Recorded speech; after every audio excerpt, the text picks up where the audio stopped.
Assalamualaikum warahmatullahi wabarakatuh.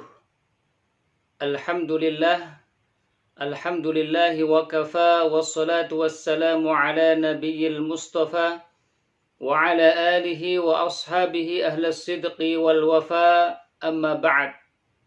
Para pemirsa yang dimuliakan Allah subhanahu wa ta'ala dimanapun Anda berada, alhamdulillah, segala puji bagi Allah subhanahu wa ta'ala yang telah melimpahkan rahmatnya, nikmatnya kepada kita semuanya. Nikmat iman, nikmat Islam, nikmat kesehatan, nikmat kehidupan, dan lain-lainnya. Sehingga kita bisa bersua kembali secara virtual untuk sama-sama thalabul ilmi mengkaji dan mempelajari terkait dengan ilmu mustalah al-hadis dengan kitab Taisir Mustalah Al-Hadis. Sebelumnya kita telah mempelajari terkait penulisan hadis, kemudian pencocokannya, kemudian karangan-karangannya. Di antara karangan-karangan terkait dengan ilmu hadis ada beberapa kitab, di antaranya adalah Al-Jawami', kemudian Al-Masanid, kemudian As-Sunan, kemudian Al-Ma'ajim, Al-Ilal, Al-Ajza', Al-Atraf, Al-Mustadrakat, Al-Mustakhrajat. Insyaallah pada kesempatan kali ini kita akan mempelajari pembahasan yang keempat, sifatu riwayatil hadis, sifat periwayatan hadis. Al-muradu bihadhihi at-tasmiyah, maksud dari penamaan topik ini, al-muradu bihadzal unwan bayanul kayfiyah allati yurwa bihal hadis.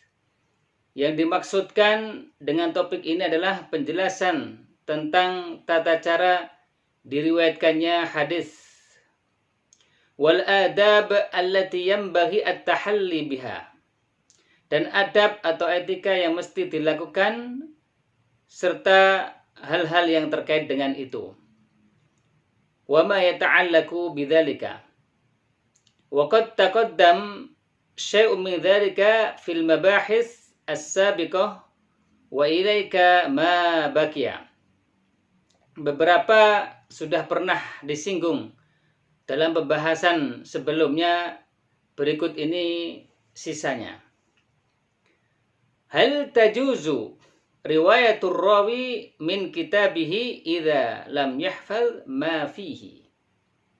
Apakah rawi dibolehkan meriwayatkan hadis dari kitabnya jika dia tidak hafal? Hadza amrun ikhtalafa fihi ulama. Ini perkara yang mana para ulama berlainan pendapat. Faminhum man syaddada wa afrata, ada yang bersikap keras sehingga berlebih-lebihan. Wa minhum man tasahala fa farrata, ada yang menggampangkannya sehingga melampaui batas.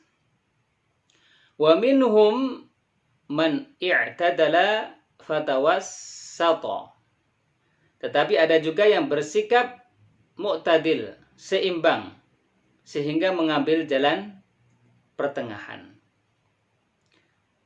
Fa amma al-mutasyaddidun, adapun kelompok yang bersikap keras, faqalu, maka mereka mengatakan, la hujjata illa fima rawahu rawi min hifdhihi.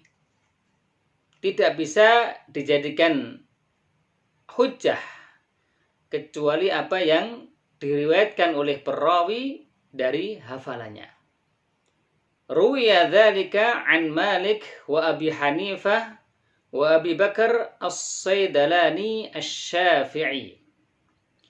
Yang itu dikemukakan pendapatnya oleh Imam Malik, Abu Hanifah, Abu Bakar al-As-Saidalani Asy-Syafi'i. Wa amma al-mutasahilun, adapun kelompok yang bersikap longgar, fa qaumun raw min nusakhin ghair muqabalatin bi usuliha. Yaitu apa? Keberadaan suatu kaum yang meriwayatkan hadis dari catatan naskah atau naskhoh tanpa dicocokkan dengan kitab asalnya, di antaranya adalah Ibnu Lahiyah. Wa amma al-mu'tadilun al-mutawassitun, kemudian kelompok yang bersikap pertengahan, wahum al-jumhur, dan ini merupakan jumhur, yaitu mayoritas. Faqalu, maka mereka berkata, idza qama ar-rawi fit tahammul wal muqabalah bima taqaddama min asy-syurut jazati ar-riwayatu minal kitabi wa in ghaba anhu al-kitab idza kana al-ghalibu 'ala dhanni salamatahu min at-taghyiri wat tabdil la siyama in kana mimman la yakhfa 'alaihi at-taghyiru ghaliban. Kelompok yang bersikap pertengahan, dan ini merupakan jumhur, mereka berkata, jika si rawi dalam menerima hadis mencocokkannya dengan berbagai persyaratan sebagaimana disinggung sebelumnya, maka boleh baginya meriwayatkan dari catatannya meskipun kitabnya itu tidak ada atau hilang. Yang penting prinsipnya adalah selamat dari adanya perubahan dan pergantian, terutama jika tidak dikhawatirkan adanya perubahan. Selanjutnya, hukmu riwayah ad-dharir alladhi la yahfadhu ma sami'ahu. Hukum riwayat orang buta yang tidak hafal apa yang didengarkannya. Ini penting untuk kita bahas, ya. Idza ista'ana ad-dharir alladhi la yahfadh ma sami'ahu bi thiqah fi kitabatil hadis alladhi sami'ah wa dhabtihi wal muhafadhati 'ala kitab wa ihtata 'inda al-qira'ah 'alayhi bihaitsu yaghlibu 'ala dhannihi salamatuhu min at-taghyir sahhat riwayatuhu 'inda al-akthar wa yakunu kal basiril ummiyil ladzi la yahfal. Jika orang buta itu tidak hafal apa yang didengarnya, tetapi dibantu oleh orang-orang yang thiqah, terpercaya dalam penulisan hadis yang didengarnya, memelihara dan menjaga catatannya, berhati-hati tatkala membacanya, dan umumnya selamat dari adanya perubahan, maka menurut kebanyakan ulama riwayatnya sah. Sama seperti riwayat orang yang bisa melihat tetapi buta huruf dan tidak hafal. Para pemirsa yang dimuliakan Allah Subhanahu wa ta'ala. Selanjutnya, riwayatul hadis bil ma'na wa syurutuha. Periwayatan hadis dengan makna dan persyaratannya. Ikhtalafa as-salafu fi riwayatil hadis bil ma'na, faminhum man mana'aha wa minhum man jawwazaha. Para ulama salaf berbeda pendapat mengenai meriwayatkan hadis dengan makna. Ada yang melarangnya, ada pula yang membolehkannya. Famana'aha fariqum min ashabil hadisi wal fiqhi wal usul minhum Ibnu Sirin wa Abu Bakar Ar-Razi. Yang melarangnya adalah sekelompok ahli hadis, fikih dan usul seperti Ibnu Sirin dan Abu Bakar Ar-Razi. Wa ajazaha jumhurus salafi wal khalafi minal muhaddisin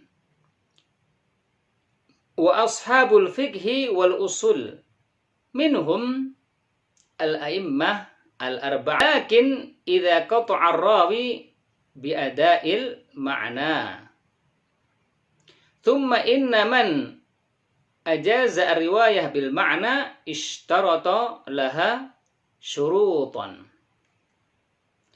Yang membolehkannya adalah jumhur ulama salaf maupun kontemporer dari karangan ahli hadis, fikih dan usul. Di antaranya adalah imam yang 4, yaitu imam siapa? Imam Hanafi, Imam Maliki, Imam Syafi'i, Imam Ahmad. Meski disyaratkan, si rawi telah memutuskan untuk menyampaikan secara makna. Yang membolehkan periwayatan hadis secara makna diharuskan memenuhi 2 syarat. Yang pertama, an yakuna ar-rawi aliman bil alfadhi wa maqasidiha. Yaitu rawi mengetahui lafaz-lafaz dan maksud-maksud daripada hadis. As-tsani, yang kedua, an yakuna khabiran bima yuhilu ma'aniha. Rawi berhati-hati terhadap penyimpangan makna. Hadza kulluhu fi ghair al-musannafat. Amma al-kutubul musannafah fala yajuzu riwayatu syai'in minha bil ma'na wa taghyiru al-alfadhi allati fiha wa in kana bi ma'naha. Kebolehan ini hanya untuk hadis-hadis yang tidak terdapat dan dibaca dari kitab musannafat, ya, yang dikarang. Jika dari kitab musannafat tidak boleh meriwayatkan apapun secara makna. Kenapa?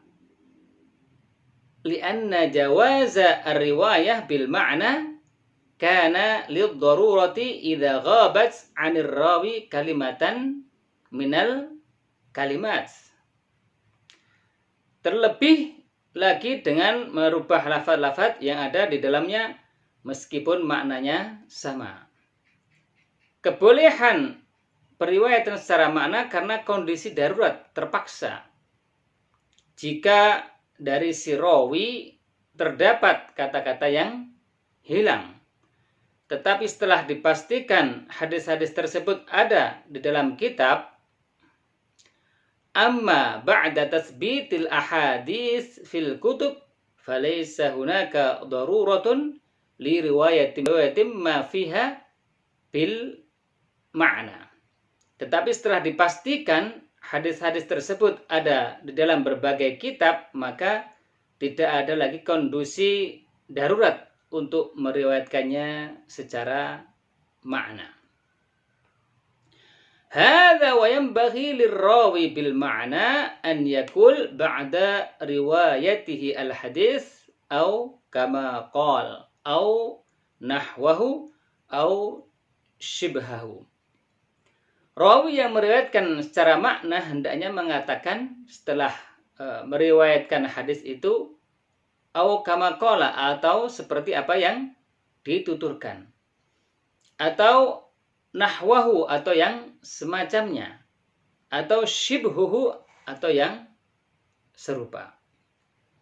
Para pemirsa yang dimuliakan Allah Subhanahu wa taala, selanjutnya Al-lahnu fil hadis wa sababuhu. Kesalahan-kesalahan dalam i'rab hadis tatkala membaca hadis dan juga penyebabnya. Al-lahnu fil hadisi ay al-khata' fi qiraatihi wa abrazu asbabil lahn. Penyebab utama kesalahan dalam i'rab tatkala membaca hadis adalah yang pertama, adam ta'allumin nahwi wal lughah. Tidak mempelajari ilmu nahwu dan bahasa Arab. Fa'ala talibil hadis, maka wajib bagi seorang pencari hadis an yata'allama, untuk belajar minan nahwi wal lughah, yaitu belajar nahwu dan bahasa, ma yaslamu bihi minal lahni wat tashifi, yang mana dengannya akan selamat dari kesalahan-kesalahan dan catatan-catatan atau pencatatan. Faqad rawa al-Khatib an Hammad bin Salamah qala, mathalul ladzi yatlubu al-hadis wa la ya'rifu an-nahw mathalul khimar alaihi mikhlatun la sya'ira fiha.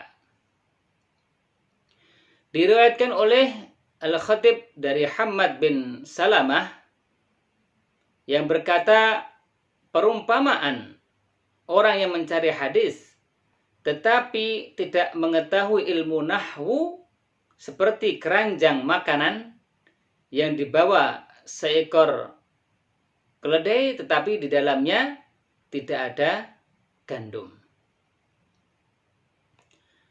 Kemudian yang selanjutnya, al-akhdu minal kutubi was suhuf wa adamu at-talaqqi 'anis syuyukh. Mengambil hadis dari berbagai kitab dan catatan tanpa bertemu dengan syekhnya atau gurunya. Marra bina anna litalaqqil hadis wa tahammulihi 'anis syuyukh turuqan ba'daha aqwa min ba'd. Kita bahas bahwa untuk menerima dan memperoleh hadis dari syekh berlangsung melalui beberapa cara. Ba'daha aqwa min ba'd. Cara yang terkuat adalah sebagian lebih kuat daripada sebagian yang lainnya. Wa anna aqwa tilka turuq, dan yang paling kuat metodenya atau caranya adalah as-sima', yaitu mendengarkan min lafzi syekh, dari lafaz yang diucapkan oleh syekh. Awil qira'atu alaihi, atau membacakan hadis kepada syekh. Fa'alal mushtahil bil hadis an yatalaqqa haditha Rasulullah sallallahu alaihi wasallam min afwahi ahlil ma'rifati wat tahqiq. Bagi para penggiat hadis Rasulullah sallallahu alaihi wasallam harus menerimanya dari mulut orang-orang yang ahli ma'rifat dan teliti. Hatta yaslam minat tashif wal khata', sehingga selamat dari kekeliruan. Wala yaliqu bi talibil hadis an ya'mida ilal kutubi was suhufi fayakhudha minha wa yarwiya anha wa yaj'alaha syuyukhahu fa innahu bidzalika takthuru akhta'uhu wa tashifatuhu. Lidza qala al-ulama qadiman la ta'khudhil Qur'an min mushafi wal hadis min sahafi. Para pemirsa yang dimuliakan Allah Subhanahu wa taala, bagi pencari hadis tidak layak bertumpu kitab-kitab pada kitab-kitab dan berbagai catatan hadis, mengambilnya, meriwayatkannya, dan menjadikan kitab-kitab serta catatan itu sebagai gurunya. Karena hal ini hanya memunculkan banyak kekeliruan. Karena itu para ulama terdahulu berkata, jangan mengambil Al-Quran dari mushafi. Mushafi itu apa? Alladzi ya'khudul Quran minal mushaf. Yaitu yang belajar Al-Quran dari mushaf tanpa ada syekhnya. Dan jangan mengambil hadis atau berita dari sohafi. As-sohafi, apa itu sohafi? Huwallazi ya'khudul hadis minas suhuf. Yaitu orang yang mengambil hadis dari catatan-catatan, wala yatalaqqahu 'anis syuyukh, dan tidak mengambil ilmu dari guru-guru ataupun syekh-syekh. Para pemirsa yang dimuliakan Allah Subhanahu wa taala, selanjutnya kita akan bahas terkait dengan al-gharib. Gharibul hadis, yaitu hadis gharib. Ta'rifuhu, pengertiannya, lughatan al-gharibu fil lughah, secara bahasa, gharib dalam bahasa, huwal ba'idu an aqaribihi, yaitu orang yang jauh dari kerabatnya. Wal muradu bihi huna al-alfadzul lati khafiya ma'naha. Adapun yang dimaksud dalam ilmu mustalah hadis ini adalah lafaz-lafaz yang artinya samar. Qala sahibul qamus, gharuba kakaruma ghamuda wa khafiya. Gharuba itu sama seperti kata karuma, yaitu samar dan tersembunyi. Istilahan huwa ma waqa'a fi matnil hadis min lafzatin ghamidatin ba'idatin min al-fahmi liqillati isti'maliha. Menurut istilah, hadis yang di dalam matanya terdapat lafaz yang samar, jauh dari pemahaman karena jarang digunakan. Ahammiyatuhu wa su'ubatuhu, urgensi dan kesulitannya. Wa huwa fannun muhimmun jiddan, ini merupakan cabang ilmu yang amat penting. Yaqbuhu jahluhu bi ahlil hadis, ahli hadis mencela ketidaktahuan perkara ini. Lakin al-khawdu fihi sa'ab, meski demikian untuk menyelaminya terdapat kendala. Fal yattaharra khaiduhu, karena itu harus selalu cermat untuk memeriksanya. Wal yattaqillaha an yuqdima ala tafsiri kalami nabihi sallallahu alaihi wasallam bimujarrad adh-dhunun. Wa kana as-salafu yathbutuna fihi ashadda at-tathabbut.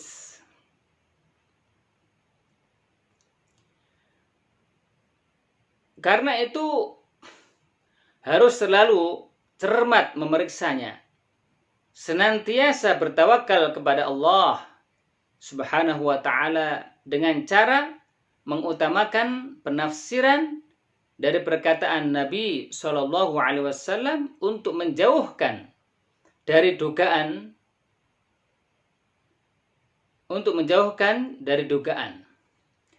Para ulama salaf memiliki sikap yang amat ketat dalam perkara ini. Ajwadu tafsirihi, penafsiran yang terbaik. Wa ajwadu tafsirihi ma jaa mufassiran fi riwayatin ukhra. Penafsiran yang paling baik adalah penafsiran yang terdapat pada riwayat lain. Mislu hadis Imran ibn Husain radhiyallahu anhu fi salatil maridi salli qa'iman fa illam tastati' fa qa'idan fa illam tastati' fa ala jamben. Salatlah dengan cara berdiri, jika tidak mampu maka dengan cara duduk, dan jika tidak mampu juga maka dengan cara berbaring. Wa qad fassara qawlahu ala janbin hadithu Ali radhiyallahu anhu wa lafdhuhu ala janbihil ayman mustaqbilal qiblah biwajhihi. Kata ala jamben telah ditafsirkan pada hadis Ali radhiyallahu anhu dengan redaksi apa? Ala jambihil ayman mustaqbilal qiblah biwajhihi. Berbaring pada lambung sebelah kanan dengan wajah menghadap ke arah kiblat. Ashharu al-musannafat fihi.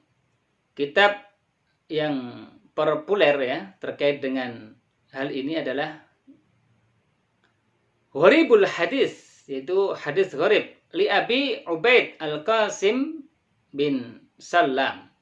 Kemudian yang kedua, An-Nihayah fi Gharibil Hadisi wal Athar li Ibn al-Asir wa huwa ajwad kutubil gharib, dan ini yang terbaik, kitab terbaik dari segi pengarangan terkait dengan hadis gharib. Kemudian Ad-Durrun Natsir lis-Suyuti, yang dikarang oleh Suyuti, wa huwa talkhis lin-nihayah. Yaitu termasuk apa? Ringkasan dari kitab An-Nihayah. Kemudian terakhir Al-Fa'iku, yang dikarang oleh Liz-Zamahsyari, yaitu karyanya Zamahsyari. Wallahu a'lam bishawab. Ringkasannya pada kesempatan kali ini kita mempelajari terkait dengan sifat perawi al-hadis. Kemudian pertanyaan, apakah boleh meriwayatkan dari kitabnya kemudian dia belum menghafal? Di situ ada beberapa pendapat. Ada al-mutasyaddidun, orang yang sangat keras sekali. Kemudian mutasahilun, orang yang mudah, mempermudah. Kemudian yang ketiga adalah orang yang al-mu'tadilun, al-mutawassitun, orang yang pertengahan.